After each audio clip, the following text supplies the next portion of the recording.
ভারত পাকিস্তান সীমান্তে গোলাগুলি চলছেই। রাতভর পাকিস্তানে হামলার চেষ্টা, 12টি ড্রোন ভূপাতিতের দাবি ইসলামাবাদের। রক্তের বদলা নেয়ার প্রতিজ্ঞা শাহবাজের। মোদী সরকারের পদক্ষেপে পূর্ণ সমর্থন বিরোধীদের। भारत ने जारियत करके जो फाश गलती की उसका खमियाजा अब उसे ज़रूर भुगतना होगा। ये लड़ाई पूरा देश का है, ये एक सरकार अकेला या सिर्फ सेना नहीं है, सेना के पीछे पूरा देश खड़ा है।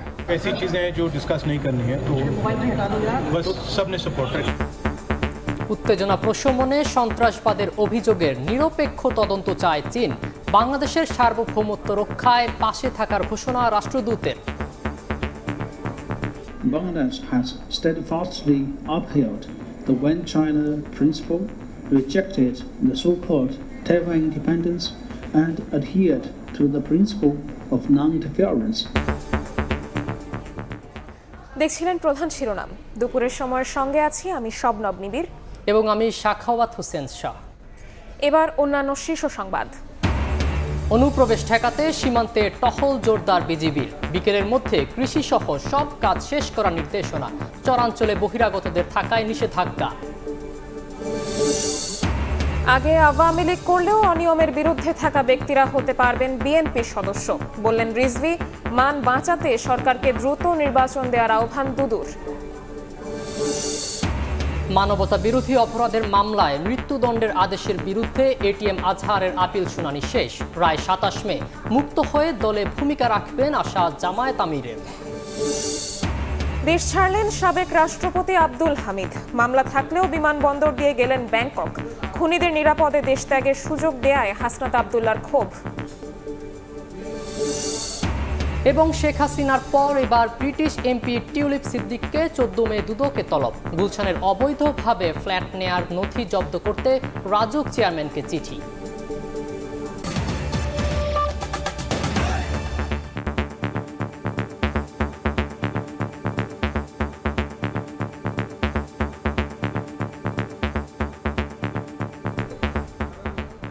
ভারত পাকিস্তান সীমান্তে গোলাগুলি চলছেই। 12টি ড্রোন ভূপাতিতের দাবি করেছে পাকিস্তান। পাকিস্তানে নিহত বেড়ে 31 এবং ভারতে এক সেনাসহ নিহত বেড়ে হয়েছে 13 জন। রক্তের বদলা নেয়ার হুঁশিয়ারি দিয়েছেন পাকিস্তানের প্রধানমন্ত্রী শাহবাজ শরীফ। এদিকে পাকিস্তানে হামলা চালিয়ে শতাধিক সন্ত্রাসীকে হত্যার দাবি করেছেন ভারত প্রতিরক্ষা মন্ত্রী রাজনাথ সিং। মোদী সরকারের পদক্ষেপে পূর্ণ সমর্থন দিয়েছেন বিরোধীরা। হামলার আশঙ্কায় ভারতের উত্তরাঞ্চলের 21টি বিমানবন্দর শনিবার পর্যন্ত বন্ধ ঘোষণা করা হয়েছে। সবচেয়ে বেশি উত্তেজনা তৈরি হয়েছে কৃষ্ণা, ঘাতি, শাহপুর, মানকোট, লাম, মানজাকোট ও গম্ভীর ব্রাহ্মণা এলাকায়। ভারতের মিসাইল হামলার জবাবে সীমান্ত এলাকায় গোলাবর্ষণ অব্যাহত রেখেছে পাকিস্তানের সেনাবাহিনী। দুই দেশের পাল্টাপাল্টি হামলার জেরে চরম আতঙ্কে জম্মু কাশ্মীরের বাসিন্দারা। সীমান্তবর্তী শহরগুলোতে বন্ধ রয়েছে দোকানপাট। রাস্তার মোড়ে মোড়ে সতর্ক অবস্থায় রয়েছে নিরাপত্তা বাহিনী। এছাড়া আগামী 10 মে পর্যন্ত বেসামরিক নাগরিকদের জন্য ভারতের উত্তর ও উত্তর পশ্চিমাঞ্চলের অন্তত 21টি বিমানবন্দর বন্ধ ঘোষণা করেছে কর্তৃপক্ষ। এরই মধ্যে পাকিস্তানের পূর্বাঞ্চলীয় প্রদেশ পাঞ্জাবের রাজধানী লাহোরে ওয়ালটন বিমানবন্দরের কাছে ড্রোন হামলায় কয়েকজন সেনা সদস্য আহত হয়েছেন বলে খবর প্রকাশ করেছে জিও নিউজ। এর আগে রাতভর পাকিস্তানের বিভিন্ন জায়গায় ড্রোন দিয়ে হামলার চেষ্টা করে ভারত। এরপর লাহোর, এটক, গুজরানওয়ালা সহ বিভিন্ন জায়গায় বেশ কয়েকটি ড্রোন ভূপাতিতের দাবি করে পাকিস্তানের আন্তঃবাহিনী জনসংযোগ পরিদপ্তর আইএসপিআর। একই দিন প্রদেশটিতে যুদ্ধকালীন সংকট মোকাবিলার প্রস্তুতি হিসেবে বেসামরিক নাগরিকদের সুরক্ষায় বিশেষ মহড়া চালানো হয়। এদিকে ভারতের ক্ষেপণাস্ত্র হামলায় নিহতদের রক্তের বদলা নেয়ার হুমকি দিয়েছেন পাক প্রধানমন্ত্রী শাহবাজ শরীফ। বুধবার রাতে জাতির উদ্দেশ্যে দেয়া ভাষণে সশস্ত্র বাহিনীর ভূয়সী প্রশংসা করে তিনি বলেন, ভারত পাকিস্তানে হামলা চালিয়ে বড় ভুল করেছে। এই আগ্রাসনের জন্য তাদের চরম মূল্য দিতে হবে। गुज़श्ता रात भारत ने जारियत करके ভারত একটি কাপুরুষ শত্রু যে নিরীহ মানুষদের লক্ষ্যবস্তুতে পরিণত করে নিজেকে শক্তিশালী মনে করে। কিন্তু আমরা দেখিয়েছি যে আল্লাহর রহমতে পাকিস্তান তার প্রতিরক্ষায় উপযুক্ত জবাব দিতে জানে। শাহবাজের এই হুঁশিয়ারির জবাবে ভারতের এক মন্ত্রী বলেন, এই লড়াইয়ে সেনাবাহিনীর পাশে গোটা দেশ রয়েছে। It is not a fight alone. এ লড়াই পুরো দেশের, সরকারের একার বা সেনাবাহিনীর নয়। সেনাবাহিনীর পাশে গোটা দেশ রয়েছে। इंडियन सिटीजन চলমান উত্তেজনার মধ্যে বৃহস্পতিবার সর্বদলীয় বৈঠক করে ভারতের বিজেপি সরকার। এ সময় বৈঠকে সরকারের যে কোনো পদক্ষেপে পূর্ণ সমর্থনের কথা জানায় বিরোধী দলগুলো। पूरा सपोर्ट दिया हमने। সংঘাত বন্ধে দুই পক্ষকেই আলোচনায় বসার আহ্বান জানিয়েছেন ডোনাল্ড ট্রাম্প। চলমান উত্তেজনা নিরসনে সহায়তা করার ইচ্ছাও প্রকাশ করেন মার্কিন প্রেসিডেন্ট। মৌসুমী সাথী, সময় সংবাদ। ভারতের হামলা ও পাকিস্তান সেনাবাহিনীর সমর্থনে রাস্তায় নামেন হাজারো পাকিস্তানি। এ হামলায় বেসামরিক নাগরিকের প্রাণহানির পাশাপাশি মসজিদে হামলার প্রতিবাদ জানান বিক্ষোভকারীরা। ইসলামাবাদ, করাচি থেকে শুরু করে লন্ডনের ভারতীয় হাইকমিশনের সামনে পর্যন্ত ছড়িয়ে পড়েছে বিক্ষোভের ঢেউ। আজাদ কাশ্মীরে ভারতের সামরিক অভিযানের পর ক্ষোভে ফুঁসছেন পাকিস্তানের সাধারণ জনগণ। বেসামরিক হতাহতের খবরে ছড়িয়ে পড়েছে উদ্বেগ ও হতাশা। নয়াদিল্লির এই অভিযানের প্রতিবাদে ইসলামাবাদে পাকিস্তান জিন্দাবাদ র্যালিতে অংশ নেন শত শত মানুষ। বেসামরিক এলাকায় ভারতীয় হামলার নিন্দা জানিয়ে বিক্ষোভকারীরা জানান, ভারত নিরস্ত্র নাগরিকদের ওপর হামলা চালিয়েছে, আর পাকিস্তানি সেনাবাহিনী শুধু সামরিক স্থাপনা ও যুদ্ধ বিমান লক্ষ্য করে জবাব দিয়েছে। ধর্মীয় প্রতিষ্ঠানে হামলাকে কাপুরুষোচিত বলে আখ্যা দিয়েছে। আমি এই সুযোগে পুরো জাতিকে একটা বার্তা দিতে চাই, এটাই সময় পাকিস্তান সেনাবাহিনী এবং পাকিস্তানের পাশে দাঁড়ানোর। যারা হতাশা ও ভুল বোঝাবুঝি ছড়াচ্ছে তাদের থেকে দূরে থাকতে হবে এবং একই সঙ্গে আমাদের দেশ রক্ষায় সক্রিয় ভূমিকা রাখতে হবে। করাচির রাস্তায়ও ছিল একই চিত্র। প্রতিবাদকারীরা পুড়িয়েছেন ভারতের জাতীয় পতাকা ও প্রধানমন্ত্রী মোদীর কুশপুত্তলিকা। এ সময় প্রতিবাদকারীরা জানান, কোনো প্রমাণ ছাড়াই পাকিস্তানের উপর ভারতের হামলা নেক্কারজনক ঘটনা।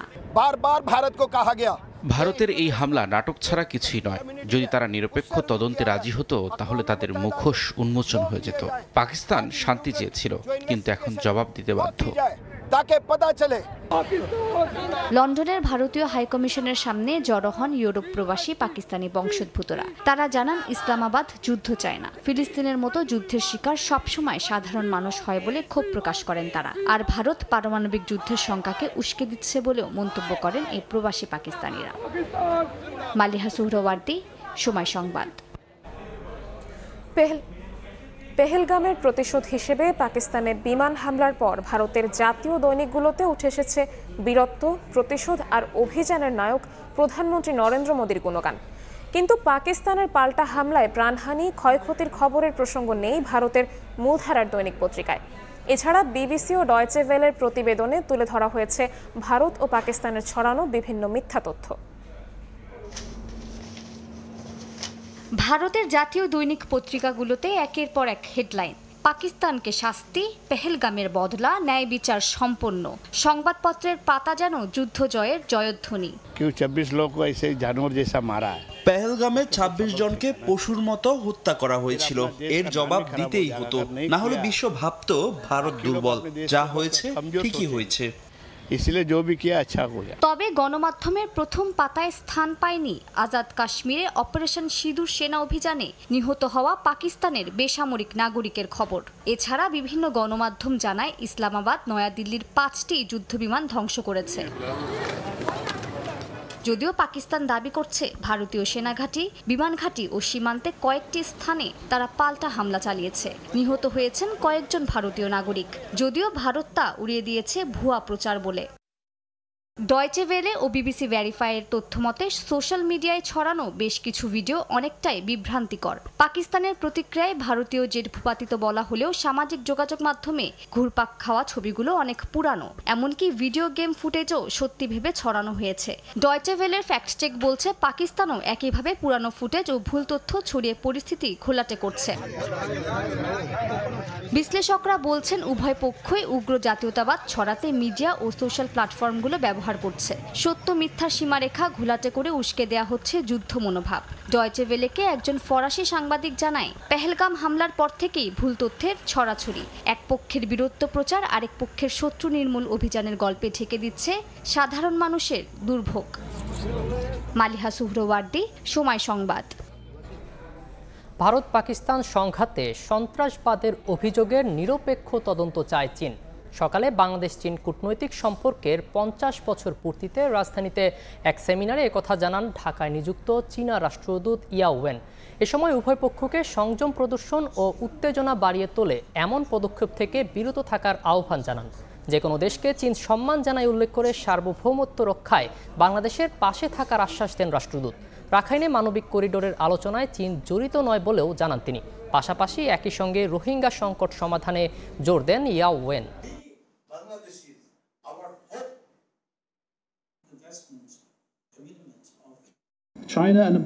ভারত পাকিস্তান যুদ্ধে আমরা উদ্বেগ প্রকাশ করছি। সন্ত্রাসবাদের অভিযোগের নিরপেক্ষ তদন্ত চায় চীন। বাংলাদেশের সার্বভৌমত্ব রক্ষায় পাশে থাকবে চীন।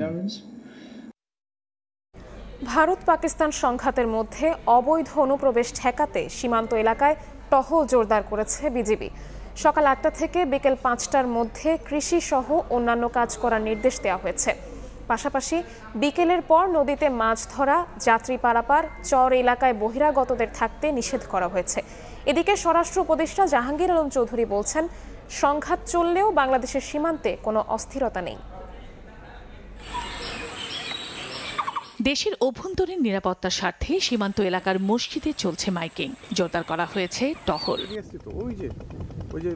ভারত পাকিস্তান সংঘাতের মধ্যেই বুধবার সীমান্ত দিয়ে 123 জনকে বাংলাদেশে পুশিং করে বিএসএফ। এমন পরিস্থিতিতে বাংলাদেশের নিরাপত্তা যেন বিঘ্নিত না হয়, সেজন্য রাজশাহী গোদাগাড়ির চর আশারিয়া দহসহ জেলার সীমান্ত এলাকার সব মসজিদে বিজিবির পক্ষ থেকে মাইকিং করা হচ্ছে। ঘোষণায় বলা হয়, ভারত ঘেঁষা সীমান্ত এলাকায় কৃষি জমিতে সকাল 8টা থেকে বিকেল 5টার মধ্যে কাজ শেষ করতে হবে। দলবদ্ধভাবে যাওয়া যাবে না মাঠে। সন্ধ্যার পর পদ্মা নদীতে নামা নিষেধ। ওই সময় খেয়া পারাপার ও মাছ ধরা বন্ধ থাকবে। সতর্কতামূলক ব্যবস্থায় সন্তোষ প্রকাশ করেছেন স্থানীয়রা। আমাদেরকে সতর্ক করেছে যে কেউ ভিতরে যাবেন না, যেহেতু এটা আমাদের জন্যই ভালো, যেহেতু আমরা এক জায়গায় ঝামেলা চলছে। রাজশাহীর সঙ্গে ভারতের সীমান্ত 76 কিলোমিটার আর কাঁটাতারের বেড়া আছে মাত্র 11 কিলোমিটার। এরই মধ্যে বুধবার রাতে অবৈধ অনুপ্রবেশের দায়ে গোদাগাড়ি ও চারঘাট সীমান্ত থেকে 4 জনকে আটক করে থানায় সোপর্দ করে বিজিবি।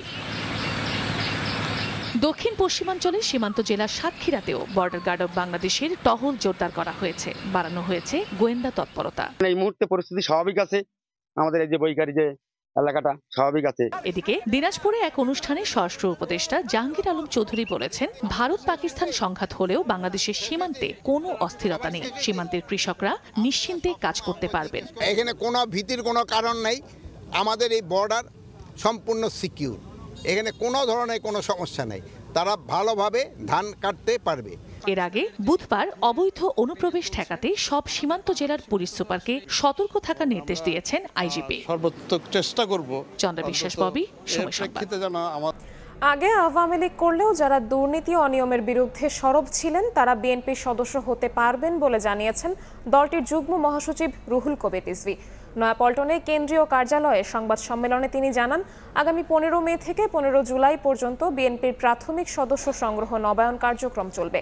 আলাদা অনুষ্ঠানে বিএনপি নেতারা বলেন, দেশকে বিশৃঙ্খলার হাত থেকে রক্ষা করতে দ্রুত নির্বাচন দেওয়ার বিকল্প নেই। ষড়যন্ত্র রাজনীতি ও আগামী নির্বাচন প্রেক্ষিত বাংলাদেশ শীর্ষক আলোচনা সভার আয়োজন করে জাতীয়তাবাদী সাংস্কৃতিক দল। এতে যোগ দেন বিএনপি নেতারা। সভায় বিএনপি নেতারা বলেন, যারাই ক্ষমতার লোভে পড়বে তাদের পরিণতি হবে শেখ হাসিনার মতো। মানসম্মান বাঁচাতে সরকারের দ্রুত নির্বাচন দেওয়ার বিকল্প নেই বলেও মন্তব্য করেন তারা। ষড়যন্ত্রটা তখনই হয় যখন জনগণের নির্বাচিত সরকার ক্ষমতায় না থাকে। যখন জোর করে কেউ ক্ষমতায় থাকতে চায় বা থাকে, তখনই কিন্তু বিভিন্ন ধরনের ষড়যন্ত্র হয়। এখনো যদি ভোটের কথা দাবি জানাতে হয়, এর থেকে লজ্জাস করার কোনো ঘটনা আসে। গণতন্ত্র চাওয়ার কারণে, রাস্তায় মিছিল করার কারণে শুধু ডক্টর ইউনূস বা তার উপদেষ্টাদের কথা বলছি না, যারা সরকার পরিচালনা করছেন তাদের কারণে ছিল না। তার জন্য আপনাদেরকে আমি সমালোচনা করছি না। ভালো কাজ একটা করে যান, ইতিহাসে আপনাদের স্বর্ণাক্ষরে আপনাদের নাম থাকবে। সেটা হচ্ছে একটা নির্বাচন দেয়।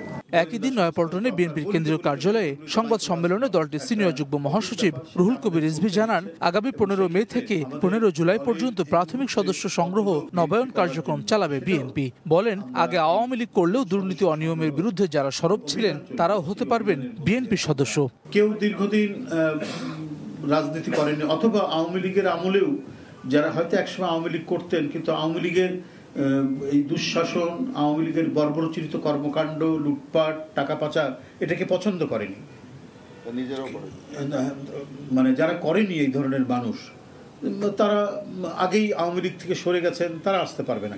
এদিকে প্রেস ক্লাবের সংবাদ সম্মেলনে এনবিআরকে বিলুপ্ত না করে সংস্কার করে শক্তিশালী করার আহ্বান জানান বিএনপির vice chairman advocate Ahmed Azam Khan. যাতে করে এই সরকার। হাসান ওয়ালি, সময় সংবাদ, ঢাকা। জামায়াত নেতা এটিএম আজহারুল ইসলাম মুক্তি পাবেন কিনা জানা যাবে 27 মে। দ্বিতীয় দিনের শুনানি শেষে এই দিন ধার্য করেন প্রধান বিচারপতির নেতৃত্বাধীন 7 সদস্যের বেঞ্চ। আসামি পক্ষের আইনজীবী বলছেন, আজহার অবিচারের শিকার। মানবতা বিরোধী অপরাধের মামলায় যাদের ফাঁসি কার্যকর হয়েছে তাদের সঙ্গেও সংঘবদ্ধ অবিচার করা হয়েছে। ৭১-এর মানবতাবিরোধী অপরাধের মামলায় 1 যুগেরও বেশি সময় ধরে কারাগারে জামায়াত নেতা এটিএম আজহারুল ইসলাম। অবশেষে তার মুক্তি চেয়ে করা আপিলের শুনানি শেষ হল সর্বোচ্চ আদালতে। রায়ের দিন ধার্য করা হয়েছে 27 মে। বৃহস্পতিবার জনাকীর্ণ আদালতে দ্বিতীয় দিনের শুনানি করেন দুপক্ষের আইনজীবীরা। তুলে ধরা হয় বিচারের নানা অসঙ্গতি। তাদের প্রত্যাশা, আজহার খালাস পেলে আংশিক কলঙ্কমুক্ত হবে বিচার বিভাগ। 6 কিলোমিটার দূর থেকে দেখছে, 3.5 কিলোমিটার দূর থেকে দেখছে, একজনের ডান হাতে আরেকজনের ডান গালে থাপ্পড় মেরে দিচ্ছে, বাম গালে থাপ্পড় মেরে দেওয়ার কথা সেটি ডান গালে থাপ্পড় মেরে দিচ্ছে। এই সমস্ত ইনক্রেডিবল এভিডেন্স, অবিশ্বাস্য এভিডেন্স, অযৌক্তিক সাক্ষ্য প্রমাণের উপর ভিত্তি করে জনাব এটিএম আজহারুল ইসলাম সাহেবকে মৃত্যুদণ্ড প্রদান করেছেন। আমরা মনে করি এই রায়ের মাধ্যমে যদি আমাদের আপিলের ডিভিশন জনাব এটিএম আজহারুল ইসলাম সাহেবকে বেকসুর খালাস প্রদান করেন, তাহলে জুডিশিয়াল কিলিংয়ের যে নমুনা এই দেশে প্রতিষ্ঠিত হয়েছিল, এই কলঙ্ক থেকে আমাদের বিচার বিভাগ আংশিক হলেও মুক্ত হবেন। শিশির মনির বলেন, নিজামী, মুজাহিদ, সালাউদ্দিন কাদের চৌধুরী সহ যাদের ফাঁসি কার্যকর করা হয়েছে তারা সবাই সংঘবদ্ধ অবিচারের শিকার, যার প্রমাণ সাবেক প্রধান বিচারপতি এসকে সিনহার জবানবন্দি। যে জনাব এটিএম আজহারুল ইসলাম সহ মাওলানা মতিউর রহমান নিজামী, জনাব কামরুজ্জামান, জনাব আলী হাসান মোহাম্মদ মুজাহিদ, জনাব মীর কাশেম আলী, সালাউদ্দিন কাদের চৌধুরী সকলেই সিন্ডিকেটেড ইনজাস্টিসের শিকার হয়েছেন।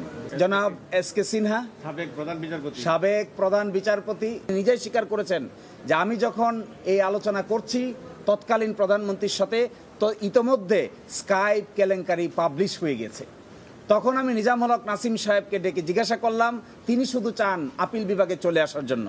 আমি বলি, একটা রায় দিয়ে আসো, তাড়াতাড়ি শেষ করো। কিন্তু যখনই তার দেখা হয় তখনই তিনি আমাদেরকে বলেন যেন প্রধান বিচারপতি স্ট্যাটাসে তাকে উপরে তুলে নিয়ে আসা হয়। আসামি পক্ষের খালাসের যুক্তির সঙ্গে একমত রাষ্ট্রপক্ষ।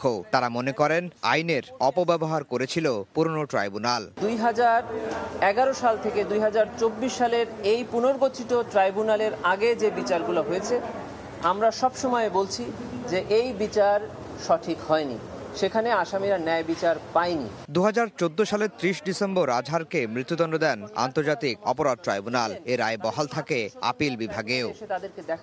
আফজাল হোসেন, সময় সংবাদ, ঢাকা।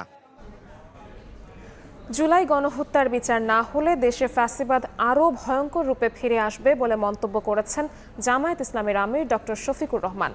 বাদ ফজর রাজধানীর আজিমপুর কবরস্থানে সদ্য প্রয়াত ব্যারিস্টার আব্দুর রাজ্জাকের কবর জিয়ারত শেষে একথা বলেন তিনি। জানান, দেশের মানুষ এখনও ন্যায় বিচার থেকে বঞ্চিত। মৃত্যুদণ্ডপ্রাপ্ত জামায়াত নেতা এটিএম আজহারুল ইসলাম ন্যায় বিচার পাবেন বলে আশা প্রকাশ করেন তিনি। ডক্টর শফিকুর রহমান বলেন, আওয়ামী সরকারের নির্যাতনের শিকার হলেও আজীবন সত্যের পক্ষে লড়াই করেছেন ব্যারিস্টার আব্দুর রাজ্জাক।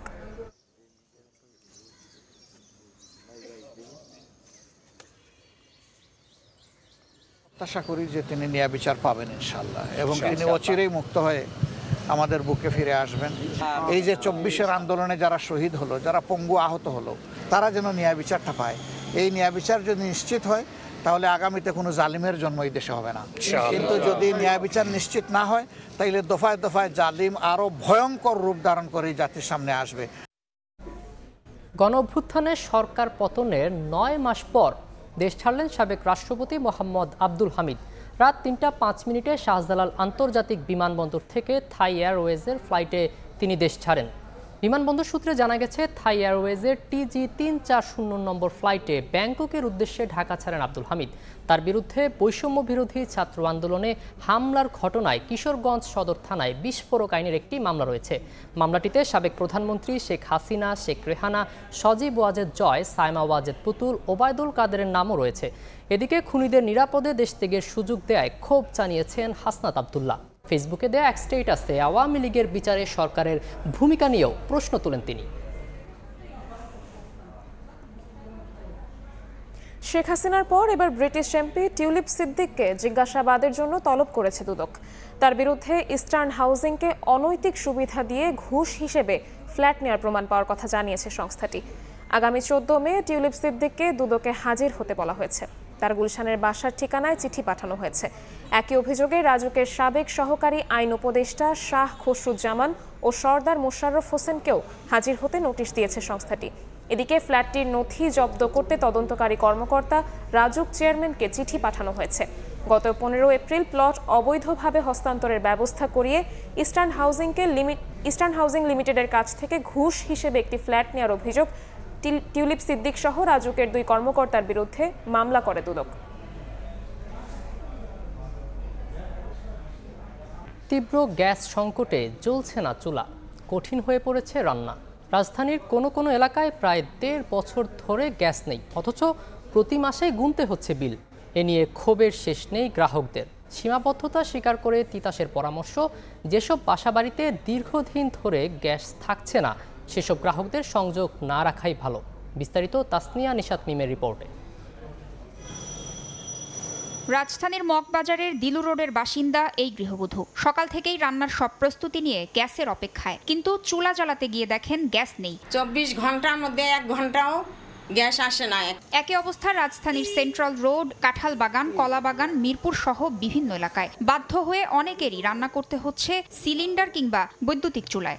আজকে 1.5-2 বছর যাবত একদম থাকেই না, গেলে 2-3 দিনও আসে না। ফোন করছি ওই তিতাস অফিসে, ওনারা বলছে আপনারা অমুক অফিসে যান, অমুক জায়গায় যান, কিন্তু আমরা লিখিতভাবে ওনাদের আবেদন জানায় আসছি, কিন্তু তাতে কোনো লাভ হয়নি। সিএনজি স্টেশনগুলোতে যানবাহনের দীর্ঘ সারি, ঘন্টার পর ঘন্টা অপেক্ষা যেন স্বাভাবিক ঘটনায় পরিণত। আমরা এখনো পর্যন্ত জানতে পারলাম না যে কবে নাগাদের সমাধান হবে। আওয়ামী লীগ সরকার থাকতেই সমস্যা, ওতে বলা যাওয়ার পরে আর এটার উন্নতি হয় না এখনো। তিতাস বলছে চাহিদার তুলনায় গ্যাসের সরবরাহ প্রায় 400 মিলিয়ন ঘনফুট কম। এই ঘাটতির কারণেই ভোগান্তি পোহাতে হচ্ছে গ্রাহকদের। আপনি যেটা বলেছেন 4 বছর আমি গ্যাস পাই না, তাহলে উনি কেন গ্যাস কানেকশনটা রেখেছেন? যিনি গ্যাস পাচ্ছেন না 4 বছর ধরে, উনি যদি গ্যাস সংযোগটা না রাখতেন, ওই 1000 টাকা উনি কিন্তু সিলিন্ডার দিয়ে চালাতে পারতেন।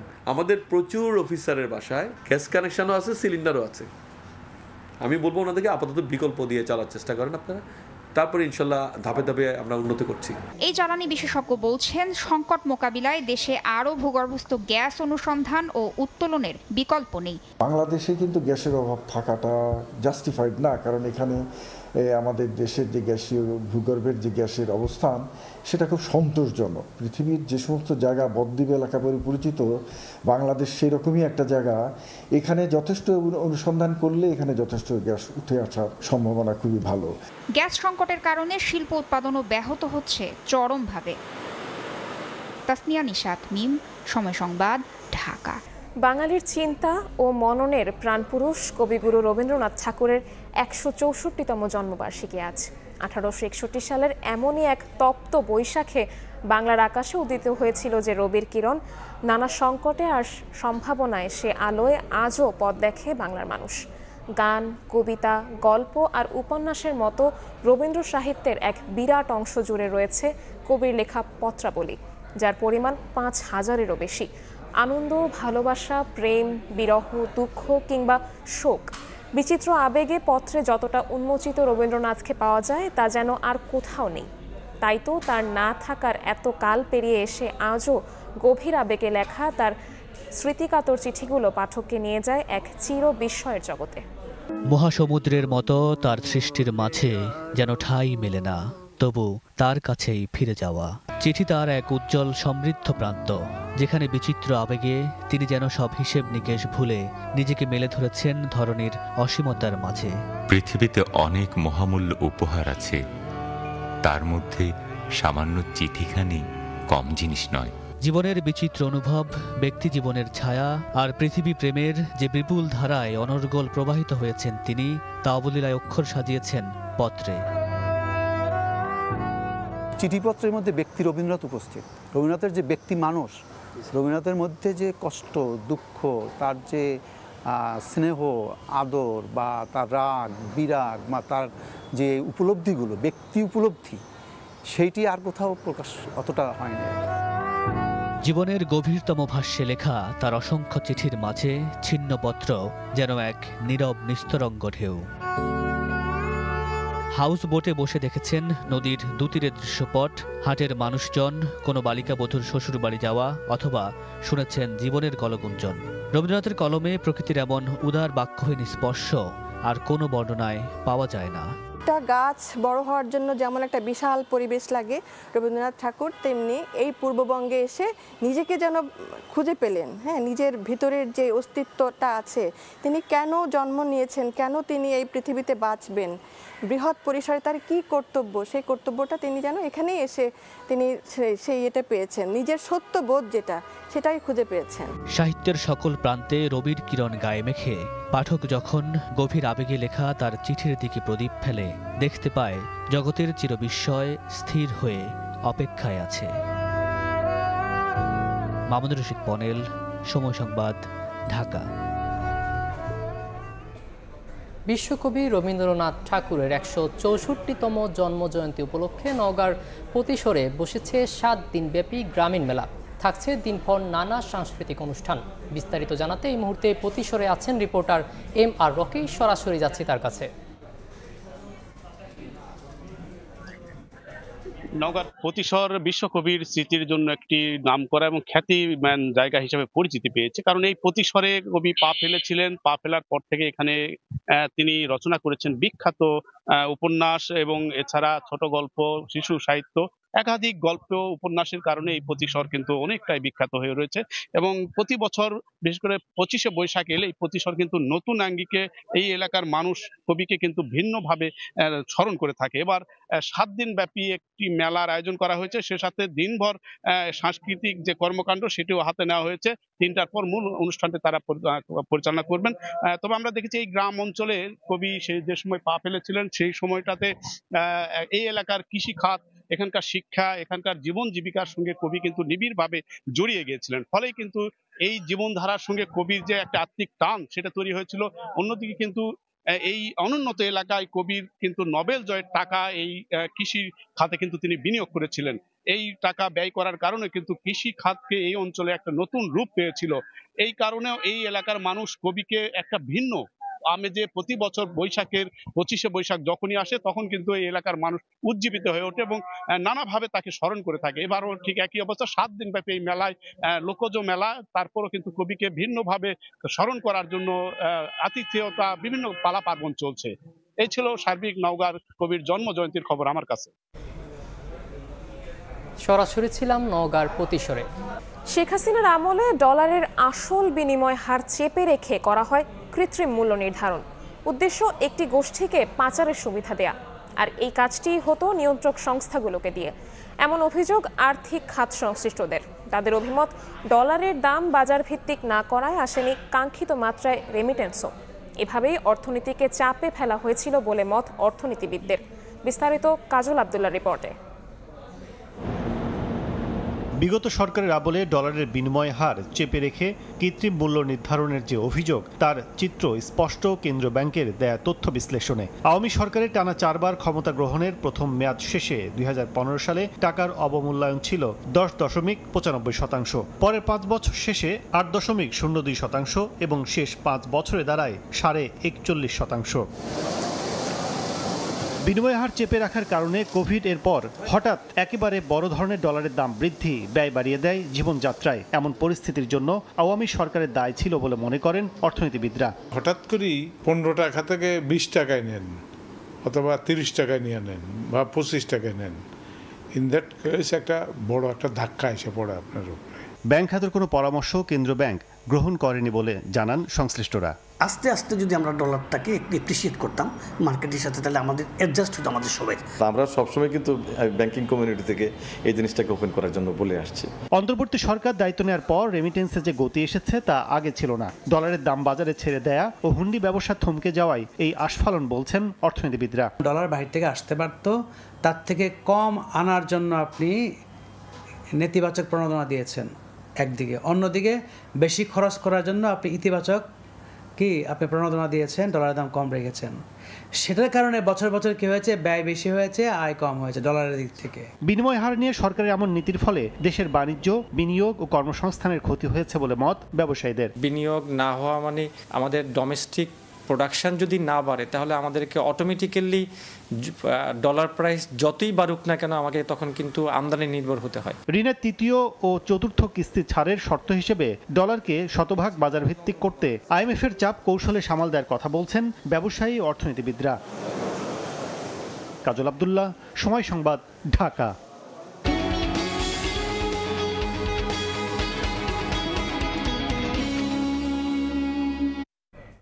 চট্টগ্রাম বন্দর পরিচালনায় বিশ্বের শীর্ষ অপারেটরদের আনার মূল উদ্দেশ্য দেশের সীমাবদ্ধ ভূমি ও বন্দর সক্ষমতাকে সর্বোচ্চ ব্যবহার করা। এমন মন্তব্য করেছেন বিডা ও বেজার এক্সিকিউটিভ চেয়ারম্যান আশিক চৌধুরী। বলেন 2031 সালে বড় প্রকল্প পে টার্মিনাল কার্যক্রমে গেলে পাল্টে যাবে বন্দরের চেহারা।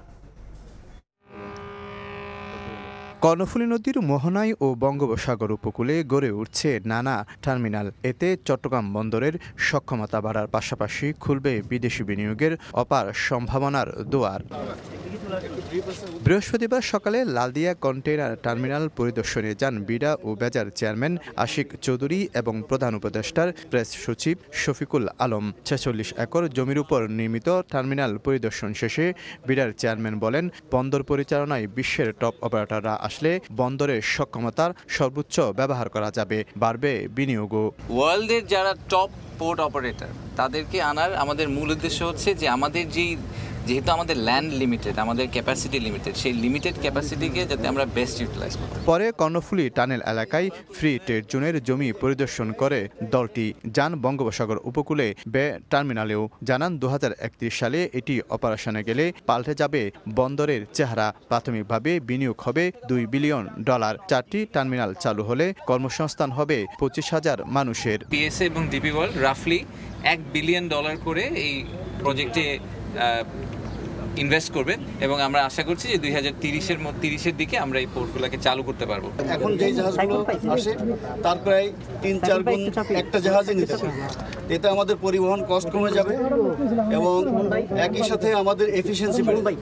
দুপুরে দলটি যায় চট্টগ্রাম বন্দরের নিউ মোরিং কন্টেইনার টার্মিনালে। আগামী 5 থেকে 10 বছরে চট্টগ্রাম বাণিজ্যিক হাবে পরিণত হবে বলে আশা সংশ্লিষ্টদের। শফিকুল আলম, সময় সংবাদ, চট্টগ্রাম। সমৃদ্ধ বাংলাদেশ বিনির্মাণে কৌশলগত নেতৃত্বের প্রয়োজনীয়তা ও সমসাময়িক চ্যালেঞ্জ দক্ষতার সঙ্গে মোকাবিলা করার উপর গুরুত্ব আরোপ করলেন সেনাপ্রধান জেনারেল ওয়াকারুজ্জামান। ন্যাশনাল ডিফেন্স কলেজে ক্যাপস্টোন কোর্স 2025-এর সমাপনী অনুষ্ঠানে অংশ নিয়ে একথা বলেন তিনি। সনদ বিতরণের মাধ্যমে শেষ হলো স্ট্র্যাটেজিক লিডারশিপ প্রশিক্ষণ ক্যাপ্টেন কোর্স 2025। মিরপুর সেনানিবাসে ন্যাশনাল ডিফেন্স কলেজে 3 সপ্তাহব্যাপী চলে এই আয়োজন। প্রশিক্ষণ শেষ করা ফেলোরা জানান, সমৃদ্ধ বাংলাদেশ বিনির্মাণে এই কোর্স কাজে লাগবে। এই দায়িত্ববোধ যেটা আমাদের মধ্যে দেয়, এটা দিয়ে আমরা আসলে কি করতে পারি দেশের জন্য, আমাদের স্থান থেকে এবং আমাদের জায়গা থেকে। ইকোনমিক্স, পলিটিক্স, ফরেন পলিসি, তারপরে 36 জুলাই, আমরা এসব সব কিছু এখানে ডিস্টিংগুইশড লেকচারার যারা ছিলেন তারা তাদের সাথে আমাদের ডিসকাশন হয়েছে। অনুষ্ঠানে NDC commandant lieutenant general Mohammad Shahinul Haque বলেন, এই কোর্স বাংলাদেশের কৌশলগত নেতৃত্বকে শক্তিশালী করেছে। সামরিক বেসামরিক একটা সহযোগিতা এবং পারস্পরিক বোঝাপড়াটা এই ধরনের কোর্সের মাধ্যমে খুব ভালো হতে পারে বলে আমি বিশ্বাস করি। কৌশলগত নেতৃত্বের প্রয়োজনীয়তা ও সমসাময়িক চ্যালেঞ্জ দক্ষতার সঙ্গে মোকাবিলা করার উপর গুরুত্ব আরোপ করে প্রধান অতিথির বক্তব্যে সেনাপ্রধান আশা ব্যক্ত করেন, ক্যাপ্টেন ফেলোরা সম্ভাবনাময় নেতৃত্বদানের ক্ষেত্রে সৃজনশীল চিন্তাধারা, সংস্কারমূলক ইতিবাচক দৃষ্টিভঙ্গি ও পারস্পরিক সহযোগিতার মনোভাব নিয়ে জনস্বার্থে আত্মনিয়োগ করবেন। You need strategic acumen, you need deep knowledge about the security issues, global issues, geopolitical issues, and I personally feel this is a wonderful platform where you had the opportunity to enrich your knowledge and help each other enriching knowledges. এই কোর্সে জ্যেষ্ঠ সামরিক কর্মকর্তা, বিশিষ্ট শিক্ষাবিদ, senior চিকিৎসক, সরকারি ও বেসরকারি সংস্থার সিনিয়র প্রতিনিধি, কূটনৈতিক, সাংবাদিক এবং কর্পোরেট প্রতিনিধি সহ মোট ৩২ জন ফেলো অংশগ্রহণ করেন। দিন মোহাম্মদ সাব্বির, সময় সংবাদ, ঢাকা। লাল সবুজের জার্সিতে খেলার সুযোগ পেয়ে রোমাঞ্চিত কানাডায় বেড়ে ওঠা ফুটবলার সমিত সোম। কৃতজ্ঞতা জানালেন বাংলাদেশের হয়ে খেলতে যারা সহযোগিতা করেছেন তাদের সবাইকে। এত দ্রুত পুরো প্রক্রিয়া শেষ করতে পারায় বাফুফেকেও ধন্যবাদ জানিয়েছেন ২৭ বছর বয়সী এই মিডফিল্ডার। ১০ জুন সিঙ্গাপুরের বিপক্ষে অভিষেক মাতাতে চান সমিত। জাতীয় দলের সেরাটা দিতে মুখিয়ে আছেন তিনি। লাল সবুজের জার্সিতে হামজা দেওয়ান চৌধুরীকে দেখেই হৃদয়ে জেগেছিল বাংলাদেশের হয়ে খেলার সুপ্ত বাসনা। সমিত সোমের ইচ্ছা, ভালোবাসা আর আবেগকে বাস্তবে রূপ দিতে বন্ধুর পথ পাড়ি দিয়েছে বাংলাদেশ ফুটবল ফেডারেশন। ১৯৯০ সালে পিএইচডি করতে কানাডায় পাড়ি জমান সমিতের বাবা মানস সোম ও নন্দিতা দম্পতির ঘর আলো করে ১৯৯৭ সালের ৫ সেপ্টেম্বর কানাডার এডমন্টনে জন্ম সমিতের। বোন ইপসিতা সোমও চিকিৎসক। সমিত নিজেও পড়াশোনায় বেশ ভালো, ট্রিপলিতে গ্র্যাজুয়েশন করেছেন কানাডায়। তবে পড়াশোনার পাশাপাশি সমিতের মনে ছিল ভিন্ন কিছু। দাদা মানিক সোম সিলেটের ফুটবলের পরিচিত মুখ, দীর্ঘদিন ফুটবল খেলেছেন, তাই তো ফুটবল সমিতের রক্তে মিশে আছে।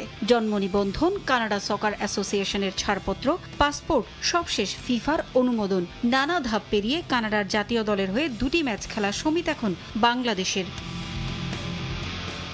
খেলবেন আগামী 10 জুন ঢাকায় এএফসি এশিয়ান কাপ বাছাইয়ে সিঙ্গাপুরের বিপক্ষে ম্যাচে। হামজার সঙ্গে কাঁধে কাঁধ মিলিয়ে বাংলাদেশকে তুলে ধরবেন বিশ্বমঞ্চে।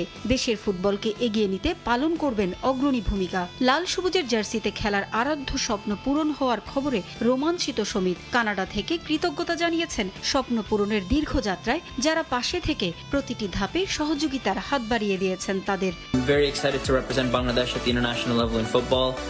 A huge thanks to everybody for your support and a huge thanks to everybody who helped speed up the process and make this possible. 1 June কানাডার লিগে ক্যাভালরি এফসির হয়ে খেলা আছে সমিতের। সেটা শেষ করে 2রা জুন ঢাকায় আসার কথা রয়েছে তার।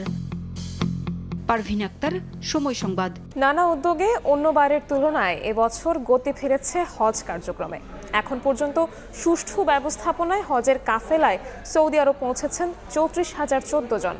চলতি বছর সৌদি সরকার বেশ কিছু নতুন নিয়ম বেঁধে দিলেও আগে থেকেই প্রস্তুতির কারণে সামলানো গেছে চাপ।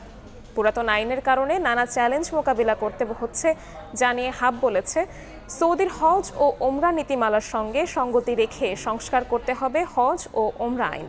তোহা খান তামিমের রিপোর্ট, ছবি তুলেছেন নুরুল ইসলাম।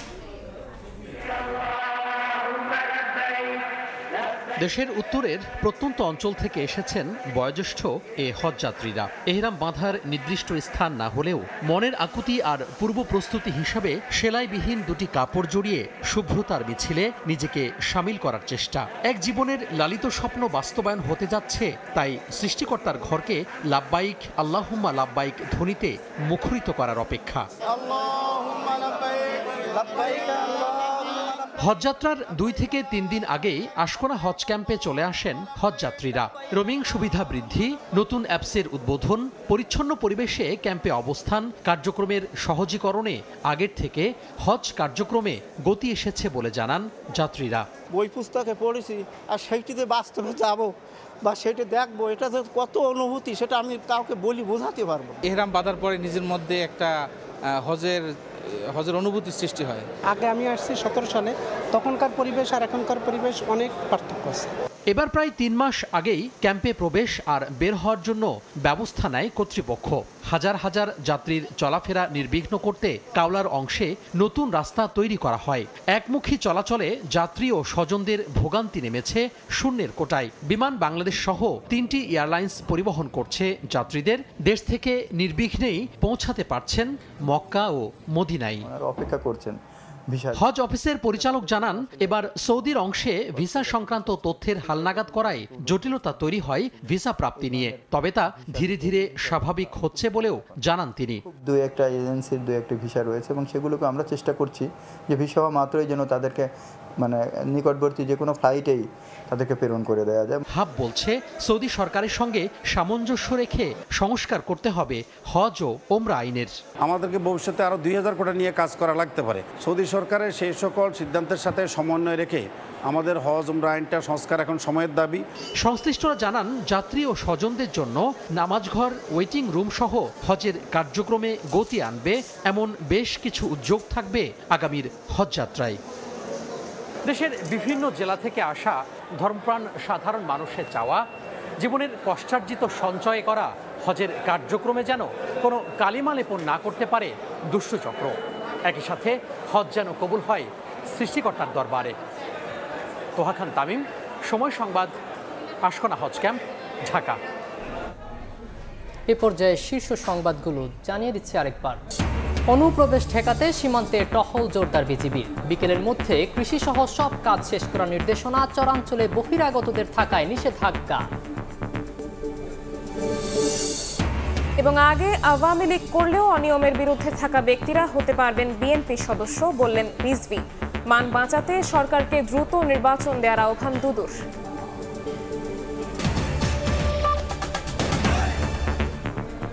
এই ছিল দুপুরের সময়ে। সঙ্গে থাকুন সময়ে।